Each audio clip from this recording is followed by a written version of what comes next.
الحمد لله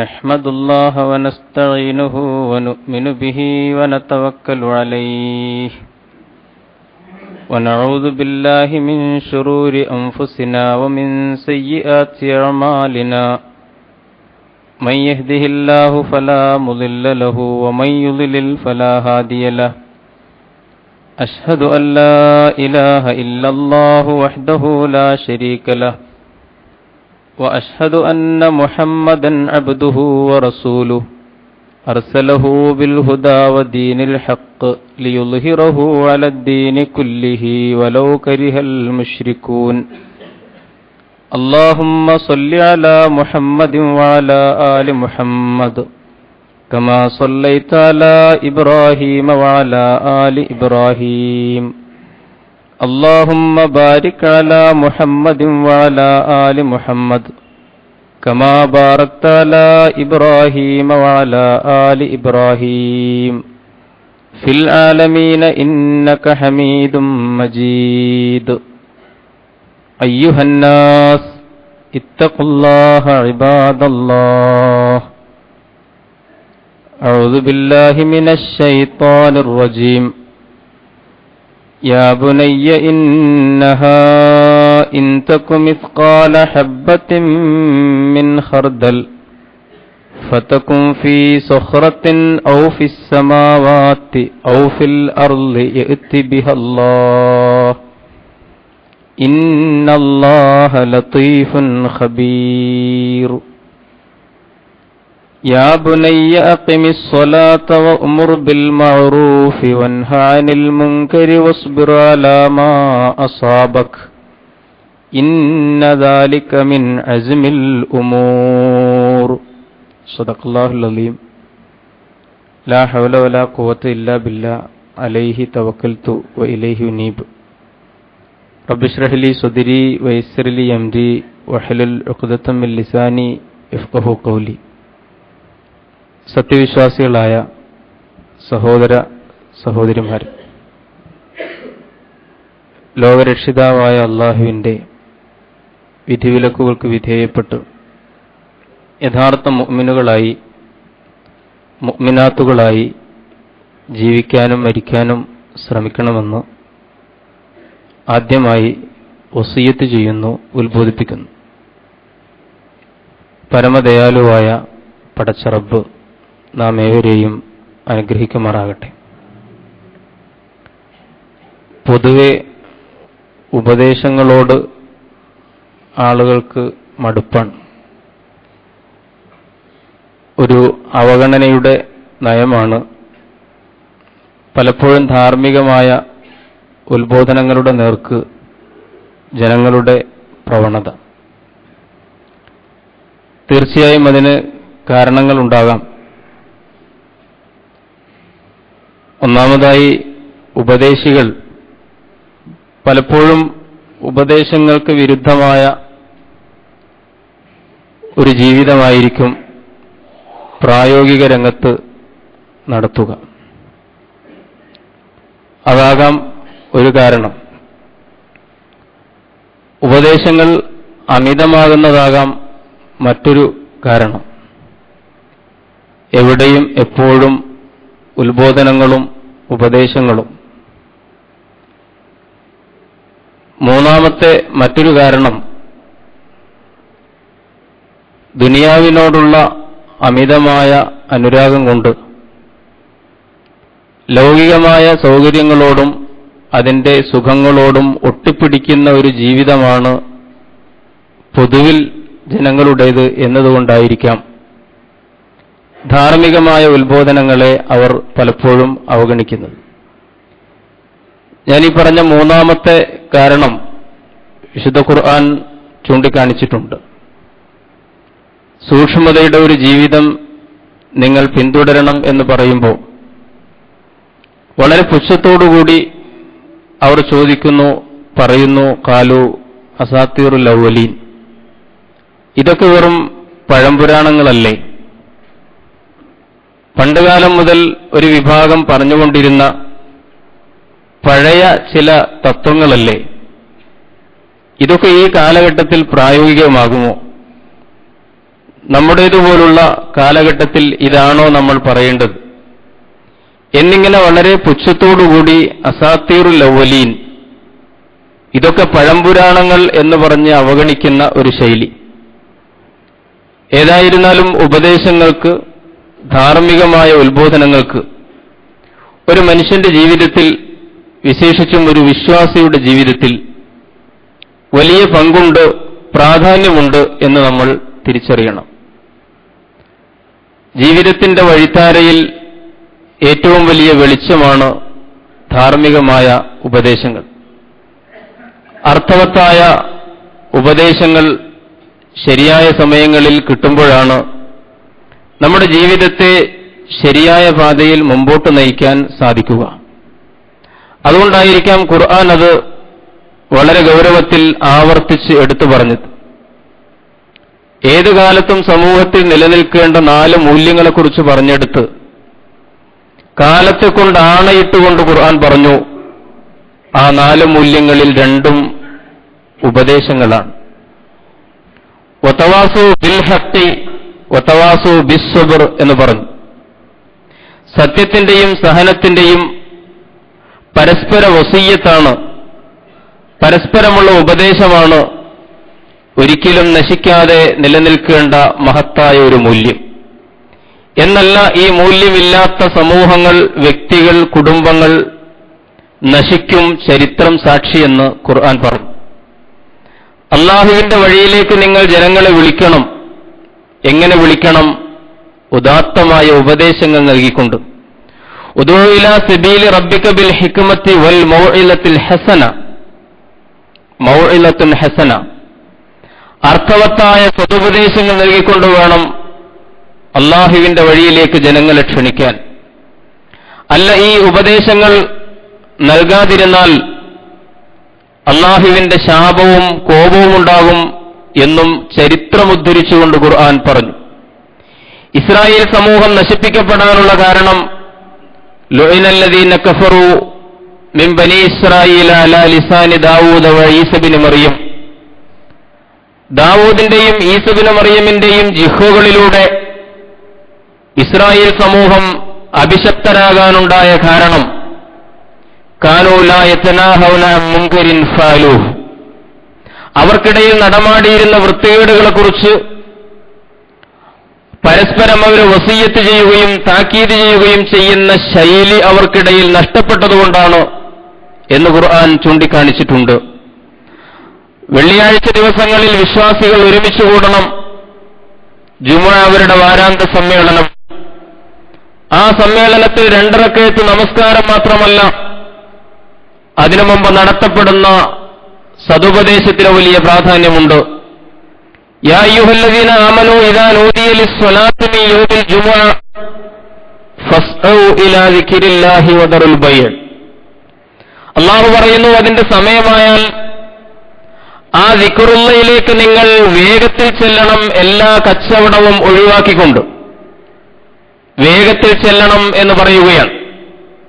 അവിടെ അല്ലാഹു ഈ ദിക്റുള്ള എന്നതുകൊണ്ട് വിവക്ഷിച്ചത് തീർച്ചയായും ജുമുഅ ഖുതുബയാണ് എന്ന് മഹത്തുക്കളായ പണ്ഡിതന്മാർ രേഖപ്പെടുത്തി. ദിക്റാണ് ജുമുഅ ഖുതുബ എന്ന്. അതുകൊണ്ട് തന്നെ ദിക്റിനെ കുറിച്ച് മാർക്കിടേണ്ടതില്ല എന്നും മനസ്സിലാക്കാം.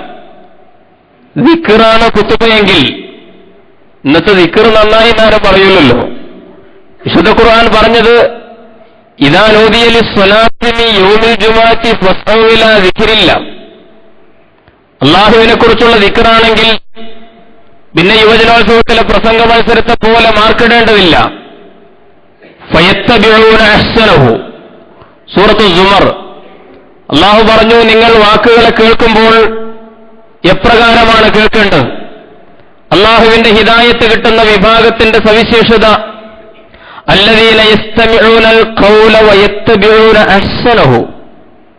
അവരെ വളരെ ശ്രദ്ധയോടുകൂടി വചനങ്ങൾ കേൾക്കും.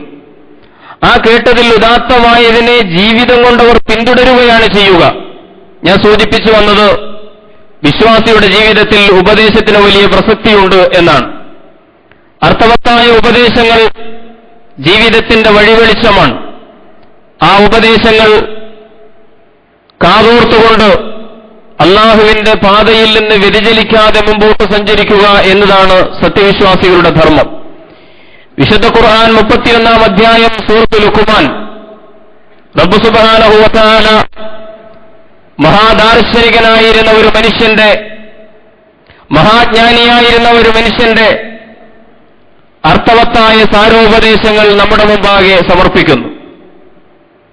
അള്ളാഹുവിന്റെ പ്രവാചകൻ പ്രബോധനം നിർവഹിച്ചുകൊണ്ടിരുന്ന ആദ്യ നാളുകളിൽ പ്രവാചകനെയും അനുചരന്മാരെയും പീഡിപ്പിച്ചുകൊണ്ടിരുന്ന ഖുറൈശികളുടെ മുമ്പിൽ അവർക്ക് സുപരിചിതനായിരുന്ന, അവരുടെ ചരിത്രത്തിൽ പ്രകാശം പരത്തി നിന്ന, അവർ നിരന്തരം പ്രഭാഷണങ്ങളിലും സംഭാഷണങ്ങളിലും ഉദ്ധരിക്കാറുണ്ടായിരുന്ന ഒരു മഹാദാർശനികനെ അള്ളാഹു അനുസ്മരിപ്പിക്കുന്നു. ലുഖ്മാനുൽ ഹക്കീം. ഇമ്രുൽ ഖൈസിന്റെ കവിതകളിൽ അദ്ദേഹത്തെക്കുറിച്ചുള്ള പരാമർശമുണ്ട്. അതുപോലെ ജാഹിലി കാലഘട്ടത്തിലെ കവികളുടെയും സാഹിത്യകാരന്മാരുടെയും രചനകളിൽ ലുഖ്മാനെക്കുറിച്ചുള്ള പരാമർശമുണ്ട്.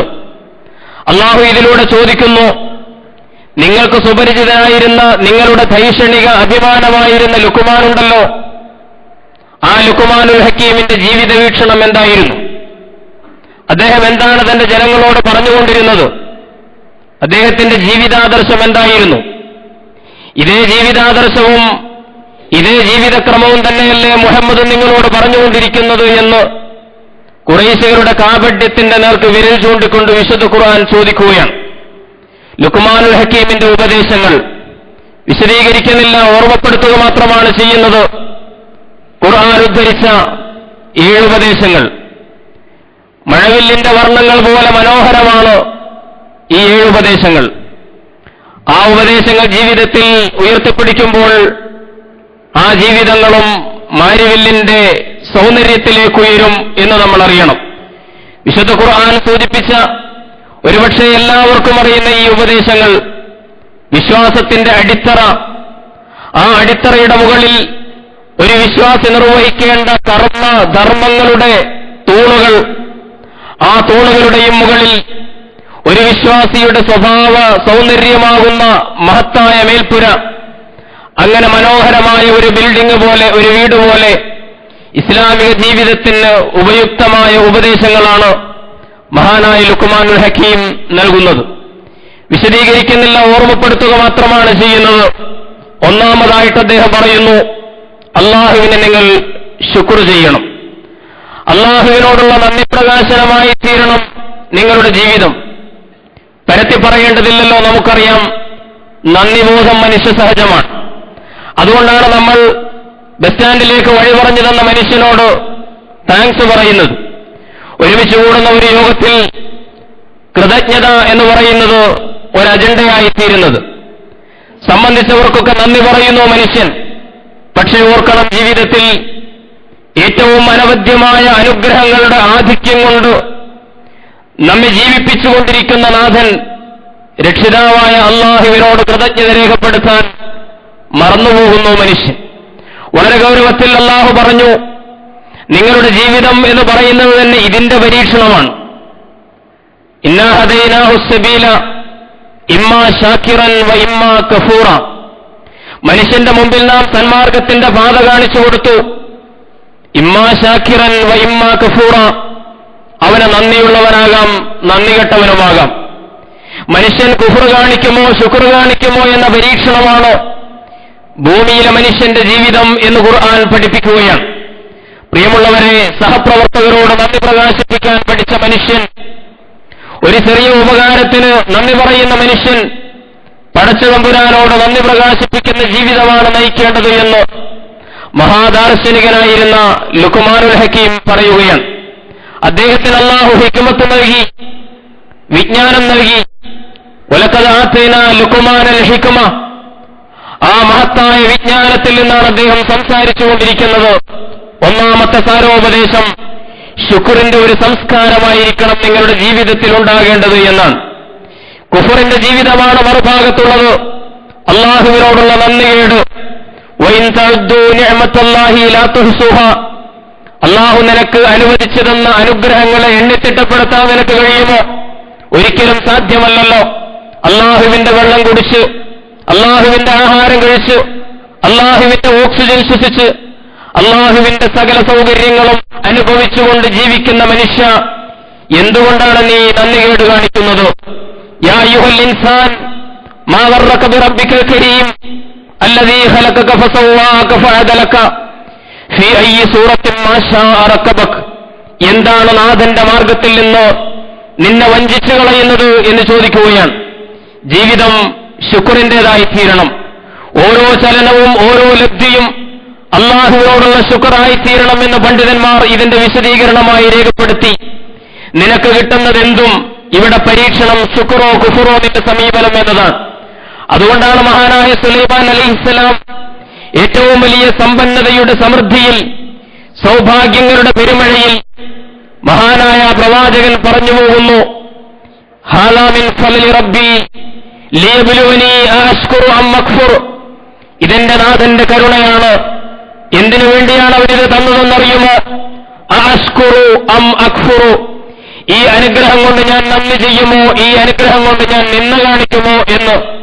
നിനക്കൊരു വാഹനം തന്നു അല്ലാഹു, ആ വാഹനം കൊണ്ട് നിനക്ക് അല്ലാഹുവിന് ശുക്ർ ചെയ്യാം, ആ വാഹനം കൊണ്ട് അല്ലാഹുവിനോട് കുഫ്റും കാണിക്കാം.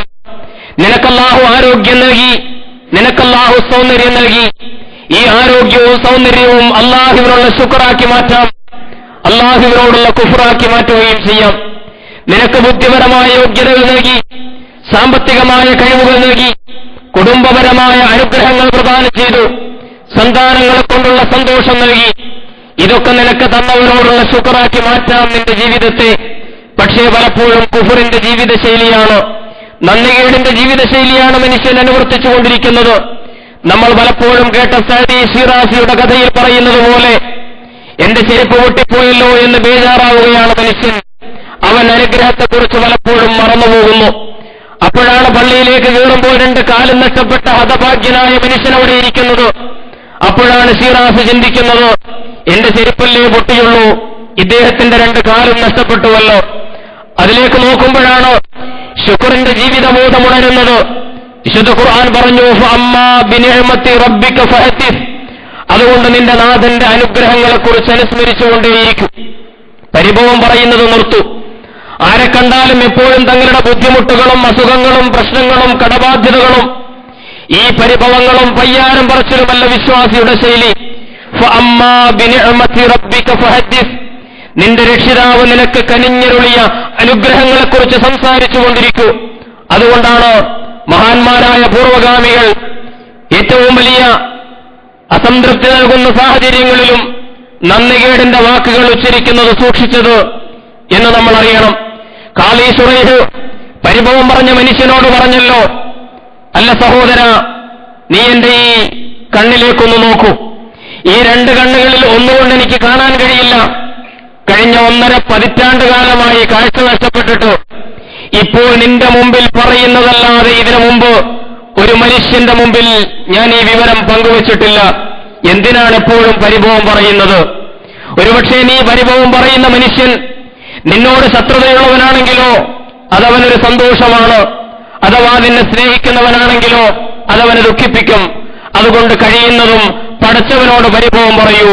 ഫഅമ്മാ ബിനിഅമത്തി റബ്ബിക ഫഹദിസ് എന്ന് ഖുർആൻ ഒരു ബദർ ജീവിത സംസ്കാരം നമുക്ക് പരിചയപ്പെടുത്തുന്നു. ലുഖ്മാനുൽ ഹകീം പറയുന്നു, അതുകൊണ്ട് ജീവിതം അല്ലാഹുവിനോടുള്ള ശുക്റാക്കി മാറ്റണം. 2ാമത്തെ ഉപദേശം ശിർക്ക് ചെയ്യാതിരിക്കൂ എന്നാണ്. മകനോടാണ് ഉപദേശം പറയുന്നത്. വഇദ് ഖാല ലുഖ്മാനു ലിബ്നിഹി വഹുവ യഇലുഹു യാ ബുനയ്യ ലാ തുശ്രിക് ബില്ലാഹ് ഇന്ന ശിർക ലളുൽമുൻ അലീം. മകനോട് പറയുന്ന സാരോപദേശമാണ്. ഒരു ഉപ്പയോ ഉമ്മയോ മക്കളോട് പറയുന്ന ഉപദേശമാണല്ലോ ഏറ്റവും ഹൃദയസ്പർശിയായത്. കാരണം മക്കൾ വഴിപിഴച്ചു പോകാൻ, മക്കൾക്ക് അപകടം സംഭവിക്കാൻ, മക്കളെ വഞ്ചിക്കാൻ ഒരു മാതാപിതാക്കളും ഉപദേശിക്കുകയില്ല. ഒരുപക്ഷെ മറ്റുള്ളവരുടെ കാര്യത്തിൽ ഇത്ര സൂക്ഷ്മതയുണ്ടാവുകയില്ല, പക്ഷേ സ്വന്തം മക്കളുടെ കാര്യത്തിൽ ബദ്ധശ്രദ്ധരായിരിക്കും മാതാപിതാക്കൾ. അതുകൊണ്ട് പിതാവ് പുത്രനെ ഉപദേശിക്കുന്നു, وَإِذْ قَالَ لُقْمَانُ لِابْنِهِ وَهُوَ يَعِظُهُ يَا بُنَيَّ പൊന്നുമോനെ ലാ തുശ്രിക് ബില്ലാഹ്, ശിർക്ക് ചെയ്യരുത്. ഇന്ന ശിർക ലളുൽമുൻ അലീം, നിശ്ചയമായും ശിർക്കാണ് ഏറ്റവും വലിയ പാതകം. അറബി ഭാഷ അറിയുന്നവർക്കറിയാം, ഇന്ന തീർച്ചയെ കുറിക്കാൻ ഉപയോഗിക്കുകയാണ്. ഇന്ന ശിർക്ക ലളുൽമുൻ അലീം. ലുൽമെന്ന് പറഞ്ഞാൽ മതി, ലളുൽമുൻ അലീം. ഈ ശിർക്കെന്ന് പറയുന്നത് ഏറ്റവും വലിയ ലുൽമാണ്, ഏറ്റവും വലിയ അക്രമമാണ്. ഏറ്റവും ലളിതമായി വിശദീകരിച്ചാൽ 1, 2, 3, 4 എന്ന് എണ്ണുന്നതാണ് ക്രമം എന്ന് പറയുന്നത്. അതിനാണ് നമ്മൾ ഓർഡർ എന്ന് പറയുന്നത്. 1, 2, 3, 4 എന്ന് എണ്ണുന്നതിന് പകരം 1, 4, 5, 8 എന്നൊക്കെ എണ്ണിയാൽ അത് ക്രമമല്ല, ക്രമഭംഗമാണ്, ക്രമം തെറ്റിക്കലാണ്, അക്രമമാണ്. അതാണ് ലുൽമു എന്ന് പറയുന്നത്. ഈ പ്രപഞ്ചത്തിന്റെ യാഥാർത്ഥ്യങ്ങൾ എന്തോ അതിനെ അതുപോലെ യാഥാർത്ഥ്യബോധത്തോടുകൂടി നോക്കിക്കാണലാണ് തൗഹീദിന്റെ ദർശനം എന്ന് പറയുന്നത്. ശിർക്കിന്റെ ദർശനം എന്ന് പറയുന്നത് യാഥാർത്ഥ്യങ്ങളെ നിരാകരിക്കലാണ്. അല്ലാഹുവാണ് ഉടമസ്ഥൻ, മനുഷ്യൻ അടിമയാണ്. അല്ലാഹുവാണ് സൃഷ്ടാവ്, മനുഷ്യൻ സൃഷ്ടിയാണ്. അല്ലാഹുവിനാണ് മനുഷ്യൻ വഴിപ്പെടേണ്ടത് എന്നിങ്ങനെയുള്ള ലോകത്തിന്റെ ഒരു യാഥാർത്ഥ്യമുണ്ട്. ആ യാഥാർത്ഥ്യങ്ങളുടെ നേരെ കണ്ണടക്കുമ്പോൾ, അല്ലാഹുവിന്റെ എല്ലാ അനുഗ്രഹങ്ങളെ ആസ്വദിച്ച് ജീവിക്കുമ്പോഴും മറ്റുള്ളവരിലേക്ക് ആരാധനയുടെ കൈകൾ നീളുമ്പോൾ, പ്രാർത്ഥനയുടെ കൈകൾ നീളുമ്പോൾ, മറ്റുള്ളവരിലേക്ക് നന്ദി പ്രകാശനം പോകുമ്പോൾ, മറ്റുള്ളവർക്കുള്ള സമർപ്പണമായി ജീവിതം മാറുമ്പോൾ അതേറ്റവും വലിയ ലുൽമായിത്തീരുന്നു. അല്ലാഹുവിന്റെ അധികാരാവകാശങ്ങളെ മറ്റുള്ളവർക്ക് വകവെച്ചു കൊടുക്കുന്ന ശിർക്കാകുന്നു. പാതകമല്ല, മഹാപാതകം എന്ന് വിശുദ്ധ ഖുർആൻ പറയുകയാണ്. ഇന്ന ശിർക ലളുൽമുൻ അലീം. അതുകൊണ്ട് അല്ലാഹുവിനുള്ള അവകാശങ്ങൾ അവന് മാത്രം വകവെച്ചു കൊടുക്കും. ഏറ്റവും പ്രിയപ്പെട്ട ജനം നിങ്ങളെ നിർബന്ധിച്ചാൽ പോലും ശിർക്കിന്റെ ഭാഗത്തേക്ക് പോകരുതെന്ന് തുടർന്ന് അതേ സൂറത്തിൽ തന്നെ പറയുന്നത് കാണാം. അതുകൊണ്ടാണ് റസൂലിന്റെ മുമ്പിൽ വന്നൊരു മനുഷ്യൻ ചോദിച്ചപ്പോൾ അയ്യു ദംബി അഅ്ലമു ഇൻദല്ലാഹ് എന്ന് ചോദിച്ചു. അയ്യു ദംബി അഅ്ലമു ഇൻദല്ലാഹ്, അല്ല ഏറ്റവും ഗൗരവത്തിൽ കാണുന്ന പാപം ഏതാണ് പ്രവാചകരെ? റസൂലുള്ളാഹി പറഞ്ഞു, അൻ തജഅല ലില്ലാഹി നിദ്ദൻ വഹുവ ഖലഖക.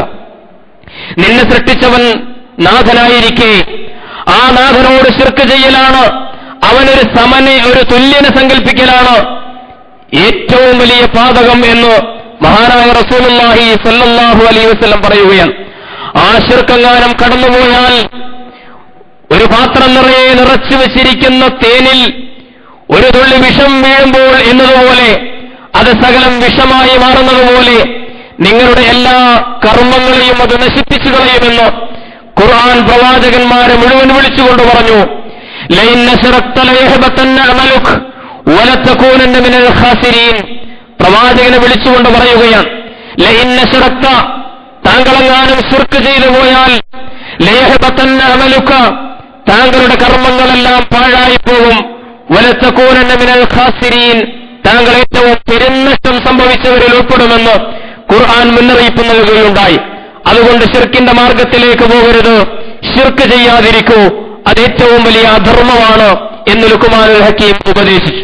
മൂന്നാമത്തെ ഉപദേശം മാതാപിതാക്കളോടുള്ള കടമകൾ നിറവേറ്റൂ എന്നാണ്. വവസ്സൈനൽ ഇൻസാന ബിവാലിദൈഹി ഹമലതുഹു ഉമ്മുഹു വഹനൻ അലാ വഹനിൻ വഫിസാലുഹു ഫീ ആമൈൻ അനിഷ്കുർ ലീ വലിവാലിദൈക ഇലയ്യൽ മസീർ. മാതാപിതാക്കളെക്കുറിച്ച് നാം മനുഷ്യരെ വസിയ്യത്ത് ചെയ്തിട്ടുണ്ട്. മാതാപിതാക്കളോട് ഏറ്റവും നല്ല നിലയിൽ പെരുമാറണം. വിശദീകരിക്കേണ്ടതില്ല, എല്ലാവർക്കും അറിയാം. പക്ഷേ എല്ലാവർക്കും അറിയുന്ന ചില കാര്യങ്ങൾ ഖുർആൻ തറപ്പിച്ചും ഉറപ്പിച്ചും ആവർത്തിച്ചും പറയുന്നതായി നമുക്ക് കാണാൻ കഴിയും. മരണത്തെക്കുറിച്ച് പറയുന്നത് പോലെ മരിക്കുമെന്ന വിവരം എല്ലാവർക്കും ഉണ്ട്. എന്നിട്ടും എന്തേ ഖുർആൻ ഇങ്ങനെ ആവർത്തിച്ച് മരണത്തെക്കുറിച്ച് പറയുന്നു? മരണം സംഭവിക്കുമെന്ന് ഉറപ്പിന്റെ അദാത്തുകൾ ഉപയോഗിച്ചുകൊണ്ട് പറയുന്നു, ഉറപ്പിന്റെ പ്രയോഗങ്ങൾ കൊണ്ട് പറയുന്നു. മനുഷ്യൻ ഇതൊക്കെ അറിയുമ്പോഴും ആ വിവരം ഉണ്ടായിരിക്കെ തന്നെ മനുഷ്യൻ അതിനെക്കുറിച്ച് അബോധമുള്ളവനാണ്, മനുഷ്യൻ അതിനെക്കുറിച്ച് മറന്നുപോകുന്നവനാണ്. ഇതെനിക്ക് സംഭവിക്കാനുള്ള യാഥാർത്ഥ്യമാണെന്ന് പലപ്പോഴും ദുനിയാവിനോട് ഒട്ടി നിൽക്കുമ്പോൾ മറന്നുപോകുന്നുണ്ട്. അതുകൊണ്ട് ഖുർആൻ മരണത്തെക്കുറിച്ച് എല്ലാവർക്കും അറിയുമെങ്കിലും ആരും നിഷേധിച്ചിട്ടില്ലെങ്കിലും മരണം ആവർത്തിച്ച് ഓർമ്മിപ്പിക്കുന്നു. ഇതുപോലെ ചിലത് അള്ളാഹു ഓർമ്മിപ്പിക്കുന്നു. മാതാപിതാക്കളോട് നന്ദി കാണിക്കണമെന്ന് പറയുന്നു. അതേസമയത്ത് മക്കളെ നോക്കുന്ന കാര്യം വല്ലാതെ മാതാപിതാക്കളോട് പറഞ്ഞിട്ടില്ല. ഖുർആൻ പരിശോധിച്ചാൽ മനസ്സിലാവും, ഒരേ അനുപാതത്തിലല്ല എന്നർത്ഥം. മാതാപിതാക്കളോട് മക്കളെ നോക്കണമെന്ന കാര്യം വല്ലാതെ ഊന്നി ഖുർആനിൽ പറഞ്ഞതായി കാണുകയില്ല. കാരണം മാതാപിതാക്കളുടെ പ്രകൃതത്തിൽ അള്ളാഹു അത് ഉൾപ്പെടുത്തിയിട്ടുണ്ട്. മക്കളെ നോക്കണമെന്ന കാര്യം, മക്കളെ സ്നേഹിക്കണമെന്ന കാര്യം, അവർക്ക് വേണ്ടി സ്വന്തമായുള്ളതെല്ലാം ത്യജിച്ചുകൊണ്ട് സ്വന്തത്തെ എന്ന പോലെ മക്കളെയും കണക്കാക്കുന്ന ഒരു പ്രകൃതം അല്ലാഹു മാതാപിതാക്കളുടെ ഉള്ളിൽ നിക്ഷേപിച്ചിരിക്കുന്നു. അതുകൊണ്ടായിരിക്കാം നാഥൻ അത് പേർത്തും അങ്ങനെ ഊന്നി പറയാതിരുന്നത്. പക്ഷേ മക്കളെ മറന്നുപോകാൻ സാധ്യതയുണ്ട്. മക്കൾ സൗകര്യങ്ങളുടെ ഒരു ഭൂമിയിലെത്തുമ്പോൾ ഇന്നലകൾ മറന്നുപോകാൻ സാധ്യതയുണ്ട്. അതുകൊണ്ട് മാതാപിതാക്കളോട് നന്ദി കാണിക്കണം എന്ന് പ്രത്യേകമായിട്ട് എപ്പോഴും എടുത്തു പറയും. എത്ര ചെയ്താലും, എത്ര തിരിച്ച് നിങ്ങൾ പ്രത്യുപകാരം ചെയ്താലും മതിയാകാത്തത്ര വലിയ സേവനമാണ് അവർ നിങ്ങൾക്ക് ചെയ്തത് എന്ന് ഖുർആൻ ഓർമ്മിപ്പിക്കുന്നു. ഹമലത്തുഹു ഉമ്മുഹു വഹുനൻ അലാ വഹുനിൻ വഫിസാലുഹു ഫീ ആമീൻ. വേദനയുടെ മേൽ വേദന ചുമന്നുകൊണ്ടാണ്, വേദനയിലാണ് നിന്നെ ഗർഭം ചുമന്നത്, വേദനയിലാണ് നിന്നെ പ്രസവിച്ചത്. പ്രസവിച്ചപ്പോഴും തീർന്നില്ല നിന്നോടുള്ള ബാധ്യതകൾ. വഫിസാലുഹു ഫീ ആമീൻ. ഒരാൾക്കും ഈ ഭൂലോകത്ത് നിനക്ക് സമ്മാനിക്കാൻ കഴിയാത്ത അനുഗ്രഹങ്ങളാണ് നിന്റെ ഉമ്മ നിനക്ക് നൽകിയത്. പിന്നെയും 2 കൊല്ലം മുലയൂട്ടുകയാണ്. വേദനയുടെ മേൽ വേദന സഹിച്ചുകൊണ്ട് ഗർഭം ചുമക്കുന്നു, വേദനിച്ചുകൊണ്ട് പ്രസവിക്കുന്നു. പ്രസവാനന്തരം നിനക്ക് ആ ഒരൊറ്റ ഭക്ഷണം മാത്രമേ നിന്റെ ശരീരത്തിന് അനുയോജ്യമായിട്ടുള്ളൂ. നിന്റെ അസ്ഥികൾ വളരാൻ, നിനക്ക് ആരോഗ്യമുണ്ടാകാൻ, നിനക്ക് സൗന്ദര്യമുള്ള ഒരു രൂപമുണ്ടാകാൻ, അതിനൊക്കെ ഈ പ്രകൃതിയിൽ അത് മാത്രമേ അമൂല്യമായ അമൃതായിട്ടുള്ളൂ. അതല്ലാഹു ആ മാതാവിന്റെ ശരീരത്തിൽ നിക്ഷേപിച്ചു. അത് നിനക്ക് നൽകാൻ വേണ്ടി പിന്നെയും ത്യാഗമനുഷ്ഠിക്കുകയാണ്. ഇതിന് പകരമുണ്ടോ? എന്ത് ചെയ്താലും പകരമാവുകയില്ല എന്നാണ് ഖുർആനും സുന്നത്തും പഠിപ്പിച്ചത്. റസൂലുള്ളാഹി സ്വല്ലല്ലാഹു അലൈഹി വസല്ലം ഒരു ദിവസം നോക്കുമ്പോൾ ഒരു മനുഷ്യൻ തന്റെ പ്രായമായ ഉമ്മയെ തോളിലേറ്റിക്കൊണ്ട് തവാഫ് ചെയ്യുകയാണ്. റസൂലുള്ളാഹി മനുഷ്യനെ സമീപിച്ച് ചോദിച്ചു, അല്ല, താങ്കൾ ഉമ്മയോടുള്ള എല്ലാ ബാധ്യതകളും ഇതോടെ പൂർത്തീകരിച്ചു എന്ന് ചിന്തിക്കുന്നുണ്ടോ? ഇതൊരു വലിയ സേവനമാണ് എന്ന് താങ്കൾ വിചാരിക്കുന്നുണ്ടോ? അദ്ദേഹം പറഞ്ഞു, ഒരിക്കലുമില്ല റസൂലേ, അവര് ചെയ്ത സേവനത്തിന്റെ അടുത്തെത്തുകയില്ല ഇതൊന്നും എന്ന് അദ്ദേഹം പറയുകയാണ്. കാരണം ഹമലത്തുഹു ഉമ്മുഹു വഹുനൻ അലാ വഹുനിൻ വഫിസാലുഹു ഫീ ആമീൻ. നമ്മളെ നാമാക്കിയത് എന്നൊക്കെ പറയാറുണ്ടല്ലോ, അത് യഥാർത്ഥത്തിൽ മാതാപിതാക്കളാണ്. അതുകൊണ്ട് അവരുടെ കയ്യിലാണ് നിങ്ങളുടെ സ്വർഗവും നരകവുമെന്ന് പ്രവാചകൻ ആറ്റിക്കുറുക്കി പറയുകയുണ്ടായി. റസൂലുള്ളാഹി ഒരിക്കൽ പറഞ്ഞു, ഹുമാ ജന്നത്തുക വനാറുക എന്ന്. വളരെ ചെറിയൊരു വാചകം, പക്ഷെ എല്ലാം അതിൽ ഉൾച്ചേർന്നിരിക്കുന്നു. എന്താ മാതാപിതാക്കളോടുള്ള കടമകൾ? ഹുമാ ജന്നത്തുക വനാറുക, അവരാണ് നിന്റെ സ്വർഗം, അവരാണ് നിന്റെ നരകവും. അവരാണ് നിന്റെ സ്വർഗവും നരകവും തീരുമാനിക്കുന്നത് വിശദീകരിക്കുന്നില്ല, നമുക്കൊക്കെ അറിയുന്ന കാര്യമാണ്. അതുകൊണ്ട് മാതാപിതാക്കളോട് ഇഹ്സാനോടുകൂടി വർത്തിക്കണമെന്നാണ് പറഞ്ഞു. ഇഹ്സാൻ ഖുർആൻ ഉപയോഗിച്ച വാക്ക്. മാതാപിതാക്കളോടുള്ള ബാധ്യത പറഞ്ഞിടത്തൊക്കെ ഇഹ്സാൻ എന്നാണ് പറയുന്നത്. എന്ന് പറഞ്ഞാൽ, എനിക്ക് നിങ്ങളൊരു നന്മ ചെയ്തു, ഞാൻ നിങ്ങൾക്കൊരു പ്രത്യുപകാരം, ഒരു നന്മ അങ്ങോട്ടും ചെയ്തു, ഇതിനല്ലേ ഇഹ്സാൻ എന്ന് പറയുന്നത്. നിങ്ങൾ ഇങ്ങോട്ട് ചെയ്ത നന്മയ്ക്ക് ഇരട്ടി അങ്ങോട്ട് ചെയ്യുന്നു, അതിനേക്കാൾ എത്രയോ ഉപരി ഞാൻ അങ്ങോട്ട് നൽകുന്നു, ഇതിനാണ് ഇഹ്സാൻ എന്ന് പറയുക. മാതാപിതാക്കളോടുള്ള പെരുമാറ്റത്തിൽ ഈ ഇഹ്സാനിന്റെ മൂല്യമാണ് ഉയർത്തിപ്പിടിക്കേണ്ടത് എന്നാണ് വിശുദ്ധ ഖുർആനിന്റെ അധ്യാപനം. മാതാപിതാക്കൾക്ക് മക്കളോടുള്ള സ്നേഹമൊന്നും മക്കൾക്ക് ചിലപ്പോൾ മനസ്സിലാക്കാൻ കഴിഞ്ഞു കൊള്ളണമെന്നില്ല. ഇന്നലത്തെ പത്രത്തിൽ നമ്മൾ വായിച്ചല്ലോ, ഛപ്ര എക്സ്പ്രസിൽ ഇന്നലെ പശ്ചിമബംഗാളിലൂടെ ഓടിക്കൊണ്ടിരിക്കുന്ന ട്രെയിനിൽ നിന്ന് ഒരു കൊച്ചുകുട്ടി തെറിച്ചു വീഴുകയാണ്. കുഞ്ഞ് തെറിച്ചു വീണപാടെ യുവതിയായ അമ്മയും ചാടുന്നു. സ്വന്തം ജീവനല്ല പരിഗണിക്കുന്നത്, അത്രമേൽ കുഞ്ഞിനെ സ്നേഹിക്കുകയാണ്. ഇത് മാതാപിതാക്കളുടെ പ്രകൃതമാണ്. ഇത് അല്ലാഹു അവരെ നിക്ഷേപിച്ച സ്നേഹമാണ്. അതുകൊണ്ട് മാതാപിതാക്കളോടുള്ള സമീപനം അല്ല നന്മ ചെയ്താൽ പോരാ, നിരന്തരം അവർക്ക് വേണ്ടി പ്രാർത്ഥിച്ചുകൊണ്ടിരിക്കണം എന്നുകൂടി ഖുർആൻ പഠിപ്പിച്ചു. റബ്ബിർഹംഹുമാ കമാ റബ്ബയാനി സഗീറ എന്ന് നിരന്തരം അവർക്ക് കരുണ കിട്ടാൻ വേണ്ടി പ്രാർത്ഥിച്ചുകൊണ്ടിരിക്കണം. ലുഖ്മാനുൽ ഹക്കീം പറയുന്ന 4ാമത്തെ ഉപദേശം തിന്മ ചെയ്യാതിരിക്കുക എന്നതാണ്. യാ ബുനയ്യ ഇന്നഹാ ഇൻ തകുൻ മിസ്കാല ഹബ്ബത്തിൻ മിൻ ഖർദലിൻ ഫതകുൻ ഫീ സുഖറത്തിൻ ഔ ഫിസ് സമാവാതി ഔ ഫിൽ അർളി യഅതി ബിഹല്ലാഹ് ഇന്നല്ലാഹ ലത്തീഫുൻ ഖബീർ. വല്ലാത്ത ഒരു പരാമർശമാണ്. പൊന്നുമകനെ, കാര്യം ഒരു കടുകുമണിയോളമായിരിക്കാം. ലുഖ്മാനുൽ ഹക്കീമിന്റെ സാരോപദേശം, കാര്യം ഒരു കടുകുമണിയോളമായിരിക്കാം. അതൊരു പാറയുടെ മുകളിൽ, ഒരു പാറയുടെ അടിയിൽ, ആകാശഭൂമികൾക്കിടയിൽ എവിടെയോ, ആകാശത്തോ ഭൂമിയിലോ അവക്കിടയിൽ എവിടെയോ ആയിരിക്കാം ഒരു കടുകുമണിയോളം വരുന്ന കാര്യം. നിന്റെ കണ്ണിൽപ്പെട്ടിട്ടില്ലായിരിക്കാം. സങ്കല്പിച്ചു നോക്കൂ, ഒരു വലിയ പാറ, ആ പാറയുടെ അടിഭാഗത്തൊരു കടുകുമണി, വിശാലമായ പർവ്വതങ്ങൾ, ആകാശം, ഭൂമി, സഞ്ചരിച്ചുകൊണ്ടിരിക്കുന്ന പ്രകാശഗോളങ്ങൾ, ഇതിനെല്ലാം ഇടയിൽ ഈ കടുകുമണി ആരുടെ കണ്ണിൽപ്പെടാനാണ്? വിശുദ്ധ ഖുർആൻ പറഞ്ഞു, യാ ബുനയ്യ ഇന്നഹാ ഇൻ തകു മിസ്കാല ഹബ്ബത്തിൻ മിൻ ഖർദലിൻ ഫതകുൻ ഫീ സുഖറത്തിൻ ഔ ഫിസ് സമാവാതി ഔ ഫിൽ അർളി യഅതി ബിഹല്ലാഹ്. അത് അല്ലാഹു കാണുന്നുണ്ട്. അല്ലാഹുവിന്റെ ദൃഷ്ടിയിലുണ്ടത്. ആ കടുകുമണി അല്ലാഹു കൊണ്ടുവരും. അല്ലാഹുവിന്റെ ജ്ഞാനത്തെക്കുറിച്ചുള്ള വല്ലാത്ത പരാമർശമാണ്. ഈ ബോധത്തോടുകൂടി നീ ജീവിക്കണം. അതുകൊണ്ട് തിന്മ ചെയ്യാതിരിക്കൂ. എവിടെ വെച്ച് എങ്ങനെ ചെയ്താലും അത് അല്ലാഹു കൊണ്ടുവരും. യഅതി ബിഹല്ലാഹ്. അതേത് പാറക്കെട്ടിനടിയിലായിരുന്നാലും, ഏത് ഘോര വനാന്തരത്തിലായിരുന്നാലും, ഏത് സമുദ്രത്തിന്റെ അന്തർഭാഗങ്ങളിലായിരുന്നാലും, ഏത് ആകാശലോകത്തായാലും അല്ലാഹു അത് നാളെ കൊണ്ടുവരും എന്ന ബോധം നിനക്ക് വേണം എന്ന് മഹാനായ ലുഖ്മാനുൽ ഹക്കീം ഉപദേശിക്കുകയാണ്. ഈ ആയത്ത് വ്യാഖ്യാനിച്ചപ്പോൾ മഹാനായ ഷഹീദ് സയ്യിദ് ഖുത്ബ് റഹിമഹുല്ലാഹ് അദ്ദേഹം പറയുന്നുണ്ട്, ഞാൻ ഈ ആയത്തിന്റെ മുമ്പിൽ വിറച്ചു പോവുകയാണ്. എന്റെ ഭാവന തളരുന്നു, എന്റെ മനസ്സ് തകരുന്നു, ഞാൻ ഭയന്ന് വിറക്കുകയാണ്. കാരണം എല്ലാം അല്ലാഹു നാളെ കൊണ്ടുവരുമല്ലോ എന്ന ചിന്ത. പടച്ചവന്റെ ദൃഷ്ടി പതിയാത്ത ഏതെങ്കിലും ഒരിഞ്ച് ഭൂമിയുണ്ടോ? വിശുദ്ധ ഖുർആനും തിരുസുന്നത്തും ഈ ബോധമാണല്ലോ മനുഷ്യനിൽ അങ്കുരിപ്പിക്കുന്നത്. ഇതാണ് മനുഷ്യന്റെ ജീവിതത്തിന്റെ അടിസ്ഥാനമായി മാറുന്നത്. ജുനൈദുൽ ബഗ്ദാദി തന്റെ ശിഷ്യന്മാർക്കിടയിൽ ഒരു പരീക്ഷ നടത്തുകയാണ്. അദ്ദേഹം കോഴിയെ എല്ലാവരുടെ കയ്യിലും കൊടുത്തൊരു കത്തിയും കൊടുത്തിട്ട് പറഞ്ഞു, ആരും കാണാത്ത ഒരിടത്ത് പോയി ഇത് അറുത്തുകൊണ്ടുവരൂ. 11 ശിഷ്യന്മാരും ദർസിൽ പഠിച്ച 11 പണ്ഡിത ശിഷ്യന്മാരും അറുത്തുകൊണ്ടുവന്നു.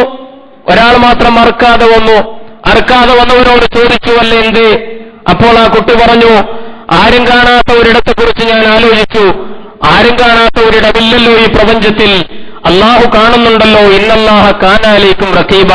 അതുകൊണ്ട് അറുക്കാതെ തിരിച്ചു കൊണ്ടുവന്നു. 11 പേര് തോറ്റു, ഒരു കുട്ടി മാത്രം ജയിച്ചു. പറഞ്ഞു വന്നത്, ഇസ്ലാമിന്റെ അധ്യാപനം ഈ ബോധം മനുഷ്യന്റെ മനസ്സിൽ അങ്കുരിപ്പിക്കലാണ്. കിടപ്പറയിലാകാം, അടുക്കളയിലാകാം, തെരുവിലാകാം, ഓഫീസിലാകാം, രാഷ്ട്രീയ മണ്ഡലത്തിലാകാം, ആരുമറിയാത്ത രഹസ്യ കേന്ദ്രത്തിലാകാം, അല്ലാഹു കൊണ്ടുവരും എന്ന് പറയുകയാണ്. കടുകുമണിയോളം വരുന്ന കാര്യമാണെങ്കിലും യാ ബുനയ്യ ഇന്നഹാ ഇൻ തകു മിസ്കാല ഹബ്ബത്തിൻ മിൻ ഖർദലിൻ. 5ാമത്തെ ഉപദേശം, നീ തിന്മ ചെയ്യാതിരിക്കുകയും അല്ലാഹുവിൽ ശിർക്ക് വെക്കാതിരിക്കുകയും പടച്ചവനോട് ശുക്ർ കാണിക്കുകയും മാതാപിതാക്കളോട് നന്ദി കാണിക്കുകയും ചെയ്യുന്ന ഒരടിസ്ഥാനം ഉറച്ചു കഴിഞ്ഞാൽ നീ പിന്നെ ജനങ്ങളിലേക്ക് ഇറങ്ങണം, നന്മ ഉപദേശിക്കണം, തിന്മ വിലക്കണം. അതാണ് നിന്റെ സാമൂഹ്യ ബാധ്യത. യാ ബുനയ്യ അഖിമിസ് സ്വലാത്ത വഅ്മുർ ബിൽ മഅറൂഫ് വൻഹ അനിൽ മുൻകർ വസ്ബിർ അലാ മാ അസാബക് ഇന്ന ദാലിക മിൻ അസ്മിൽ ഉമൂർ. പൊന്നുമോനെ, നിസ്കാരം നിലനിർത്തണം. സാമൂഹ്യ ബാധ്യത നിർവഹിക്കാൻ ഇറങ്ങുന്നതിന് മുമ്പ് യാ ബുനയ്യ അഖിമിസ് സ്വലാത്ത്, നിസ്കാരം നിലനിർത്തണം. കാരണം ധാർമ്മികമായ ഈ കാര്യങ്ങൾ ജനങ്ങളോട് പറയാനുള്ള ആത്മശക്തി നിനക്ക് ലഭിക്കുന്നത് നമസ്കാരത്തിൽ നിന്നാണ്. അതുകൊണ്ട് നീ നമസ്കാരം അതിന്റെ ശരിക്കും മുറക്കും ഇഖാമത്ത് ചെയ്യുക. വഅ്മുർ ബിൽ മഅറൂഫ്, എന്നിട്ട് നീ നന്മ കൽപ്പിക്കണം. വൻഹ അനിൽ മുൻകർ, തിന്മയെ വിലക്കണം. നന്മ കൽപ്പിക്കുമ്പോഴും തിന്മ വിലക്കുമ്പോഴും തീർച്ചയായും പ്രയാസങ്ങൾ ഉണ്ടാകും. അതുകൊണ്ട് പറഞ്ഞു, വസ്ബിർ അലാ മാ അസാബക്, ആ മാർഗത്തിൽ പ്രതിസന്ധികൾ വരുമ്പോൾ അടിയുറച്ച് ക്ഷമയോടുകൂടി നിലകൊള്ളണം. ഇന്ന ദാലിക മിൻ അസ്മിൽ ഉമൂർ, ഇതൊക്കെയാണ് പ്രധാനപ്പെട്ട കാര്യം എന്ന് വിശുദ്ധ ഖുർആൻ വളരെ ഗൗരവത്തിൽ നമ്മെ ഉണർത്തുകയാണ്. നമസ്കാരത്തിലൂടെ നിന്റെ നാഥനിലേക്ക് തിരിയണം. പ്രബോധനത്തിലൂടെ മനുഷ്യരിലേക്ക് തിരിയണം. അല്ലാഹുവിനോടുള്ള ബാധ്യതകൾ പാലിക്കണം. നിന്റെ സഹജീവികളോടുള്ള ബാധ്യതകളും നിർവഹിക്കണം. പിന്നെ 6ാമത്തെ ഉപദേശമായിട്ട് പറഞ്ഞു, അഹങ്കരിക്കാതിരിക്കൂ എന്ന്. വളരെ പ്രധാനപ്പെട്ട ഉത്ബോധനമാണ്. ലുഖ്മാനുൽ ഹക്കീം പറയുന്നു, വലാ തുസഇർ ഖദ്ദക ലിന്നാസ് വലാ തക്ശിഫ് ഫിൽ അർളി മറഹാ ഇന്നല്ലാഹ ലാ യുഹിബ്ബു കുല്ല മുഖ്താലിൻ ഫഖൂർ. വലാ തുസഇർ ഖദ്ദക ലിന്നാസ്, ജനങ്ങളോട് മുഖം ചുളിക്കരുത്. ജനങ്ങൾക്കിടയിൽ ഇടപഴകുന്ന നീ, അവരെ സത്യത്തിലേക്കും നന്മയിലേക്കും വിളിക്കാൻ വേണ്ടി ഇറങ്ങിത്തിരിച്ച നീ, നമസ്കാരത്തിൽ നിന്ന് ആത്മീയമായ ശക്തി ഉൾക്കൊണ്ടുകൊണ്ട് സാമൂഹ്യ രാഷ്ട്രീയ മണ്ഡലത്തിലിറങ്ങിയ നീ, ജനങ്ങളോട് ഇടപഴകുമ്പോൾ ശ്രദ്ധിക്കണം, ഒരിക്കലും അവരോട് മുഖം ചുളിക്കരുത്. അതിന് ഖുർആൻ ഉപയോഗിച്ച വാക്ക് ലാ തുസഇർ ഖദ്ദക ലിന്നാസ് എന്നാണ്. സ്വാർ എന്ന് പറഞ്ഞാൽ അറബിയിൽ ഒട്ടകത്തെ ബാധിക്കുന്ന ഒരു രോഗത്തിന്റെ പേരാണ് സ്വാർ. ഈ രോഗം ബാധിച്ച ഒട്ടകത്തിന്റെ കഴുത്തിലെ പേശികളൊക്കെ വലിഞ്ഞു മുറുകും. ഒരു പ്രത്യേക ദിക്കിലേക്ക് മാത്രമേ അതിന് നോക്കാൻ കഴിയൂ. ഇങ്ങനെയുള്ള ഒരു സ്വയരോഗം നിനക്ക് ബാധിക്കാൻ പാടില്ല എന്ന് പറയുകയാണ്. മനുഷ്യർക്കിടയിൽ പ്രവർത്തിക്കുമ്പോൾ, സമൂഹത്തിനിടയിൽ ഇടപഴകുമ്പോൾ ഒരിക്കലും സ്വയരോഗം ബാധിച്ച ഒരു ഒട്ടകത്തെ പോലെ ജനങ്ങളോട് മുഖം തിരിക്കുക, ഒരു പ്രത്യേക വിഭാഗത്തോട് മാത്രം. ജനങ്ങളെല്ലാവരെയും കാണാനുള്ള സമഭാവന നഷ്ടപ്പെട്ടു പോവുക, സാധുക്കളെ അവഗണിക്കുക, അഹങ്കാരത്തോടുകൂടി നടക്കുക, ഈ സമീപനം സ്വീകരിച്ചുകൂടാ. വലാ തംശി ഫിൽ അർളി മറഹ, അഹങ്കാരത്തോടുകൂടി ഭൂമിയിൽ നടക്കരുത്. ഇന്നല്ലാഹ ലാ യുഹിബ്ബു കുല്ല മുഖ്താലിൻ ഫഖൂർ, ഇത്തരക്കാരെ അല്ലാഹു സ്നേഹിക്കുകയില്ല. സ്വയം കേമനാണെന്ന് കരുതുന്നവനാണ് മുഖ്താൽ. ആ പൊങ്ങച്ചം മറ്റുള്ളവരുടെ മുമ്പിൽ പ്രകടിപ്പിക്കുന്നവനാണ് ഫഖൂർ. ഈ സ്വഭാവങ്ങളുള്ളവനെ അല്ലാഹു സ്നേഹിക്കുകയില്ലെന്ന് പറയുകയാണ്.